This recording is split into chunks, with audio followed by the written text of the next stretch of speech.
Sen gittin gideli, deliye döndüm. Her gün gözyaşlarım of dökerim Ali. Ana bacı kardeş bilmez diyorlar, duydukça içimi de çekerim Ali. Ali ağlarım Ali. Ana bacı kardeş bizde yokmuş, duydukça içimi de çekerim Ali. Çekerim Ali.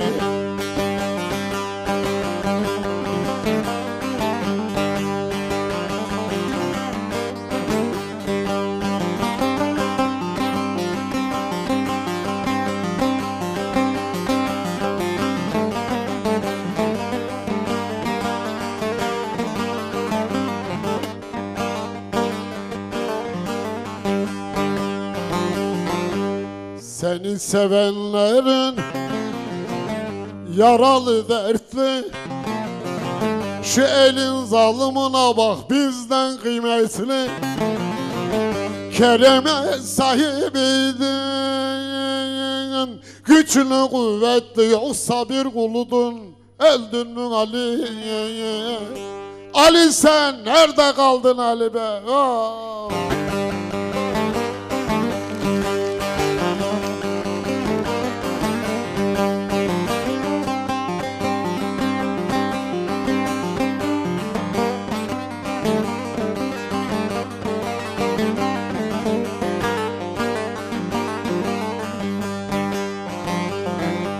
Zalim katlimize yazmış fermanı, daha tüter otellerin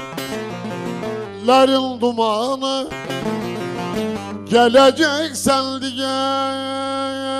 gel tam da zamanı, yoksa ikrarımdan dönerim Ali. Ali çok telef olduk Ali.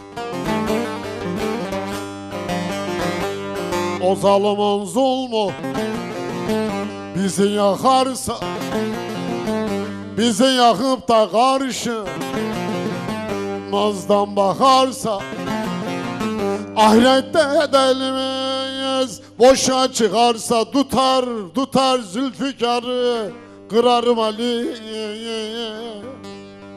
Ali sen Sivas'a gelmedin Ali. Ali sen Maraş'a gelmedin Ali. Ali sen Çorum'a gelmedin Ali. Ali sen nerede kaldın Ali? Ali ahirette delimiz başa çıkarsa, tutar Zülfikar'ı kırarım Ali.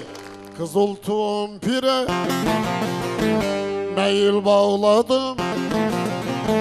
Yıllar var ki için ağladım. Can boğaza geldi, ben küstüm söyledim, yine senden özür dilerim Ali. Ali ben kime gidem Ali? Can boğaza geldi, küstüm söyledim, yine senden özür dilerim Ali. Ya Şahin Erdoğan.